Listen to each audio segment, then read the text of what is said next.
Hello friends, welcome to மக்கள் சேவை channel. இன்றைக்கி நம்ம ஒரு முக்கியமான இன்ஃபர்மேஷன் பற்றி தான் பார்க்க போகிறோம். அதாவது இலவச வீடு வழங்கும் திட்டம் குறித்து முதல்வர் அவர்கள் முக்கிய அறிவிப்பை வெளியிட்டிருக்காரு. இதை பற்றி பார்க்குறதுக்கு முன்னாடி இதுவரைக்கும் நம்ம பேஜை ஃபாலோ பண்ணலாம் அப்படின்னா மறக்காமல் ஃபாலோ பண்ணுங்க. ஓகே, அதாவது தமிழகத்தில் பட்ஜெட் தாக்கல் ஆகஸ்ட் முதல் வாரத்தில் நடைபெற போகுதுங்க.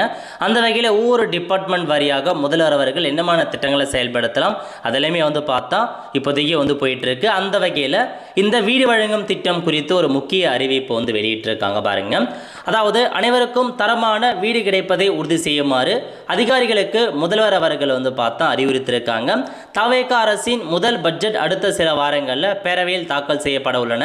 இதற்காக துறை வாரியான ஆய்வுக் கூட்டங்களை முதல்வர் விஜய் அவர்கள் கடந்த 2ஆம் தேதி முதல் நடத்தி வராரு.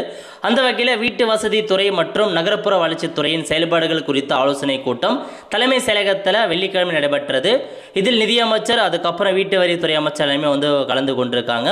இந்த கூட்டத்தில் இரு துறைகளிலுமே நடைபெற்று வரும் திட்டப்பணிகளின் செயல்பாடுகளையும் எதிர்கால செயல்பாடுகளையும் முதல்வர் கேட்டறிந்தார். அப்போது 2031 ஆண்டுக்குள் குடிசையில்லா மாநிலத்தை உருவாக்குவது தொடர்பாகவும் ஒற்றை சாளர முறையில் இணைய வழியில் கட்டட அனுமதி வழங்குவது குறித்தும் ஆலோசிக்கப்பட்டதாக கூறப்படுகிறது.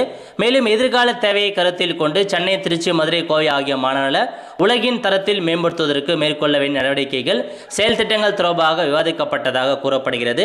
அனைவருக்கும் தரமான வீடுகள் வழங்குவதை உறுதி செய்து கொள்ள வேண்டும் என முதலமைச்சர் தெரிவிச்சிருந்தார். அதே போல பார்த்தீங்க அப்படின்னா உங்களுக்கு பட்ஜெட்ல இந்த இலவச வீடு வழங்கும் திட்டம் இதுக்கு முன்னாடி ஆட்சியில் கலைஞரின் கனவு இல்லம் திட்டம் இருந்துச்சு. இப்போ அதே திட்டத்தை தொடர போறாங்க.